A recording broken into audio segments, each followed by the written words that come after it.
করেছিলেন, অথবা বিদেশে বেগম পাড়া তৈরি করার জন্য চুরি করে, অথবা দেশ ছেড়ে যখন পালিয়ে যায় দেশের সমস্ত ব্যাংকগুলো লুটপাট করে লাগেজ ভর্তি করে নেতা নেত্রীদের খবর না রাখলেও বারবার জিজ্ঞেস করে লাগেজগুলো ঠিক মতো উঠলো কিনা।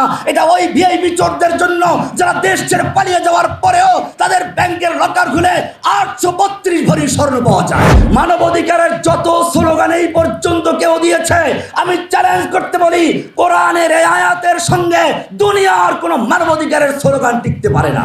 যুগে যুগে পৃথিবীর মানুষকে 3 শ্রেণীর মানুষেরা নিজেদের গোলাম বানিয়ে রেখেছিল।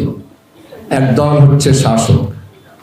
কোরআন বলছে ইন্না ফিরআউন আলা ফিল আরদ, ফিরআউন সে তার ভূখণ্ডের সমস্ত কর্তৃত্ব ক্ষমতা একচ্ছত্র মালিকানায় দখল করেছিল। ফিরআউন একটা চরিত্র। যুগে যুগে ফিরআউনরা এভাবেই একটা দেশের সমস্ত ক্ষমতাগুলোকে কুক্ষিগত করে এবং তারা মনে করে স্রষ্টা তাদেরকে সৃষ্টি করেছেন শাসন করার জন্য, এবং এই শ্রেণী তাদের শাসনকে স্থায়ী করার জন্য আর একটা দলকে সঙ্গে রাখে। মাহফিল অ্যাপস দেশের সর্ববৃহৎ ইসলামিক ভিডিও স্ট্রিমিং অ্যাপস। হালালভাবে সকল ইসলামিক ভিডিও দেখতে এখনই ইনস্টল করুন।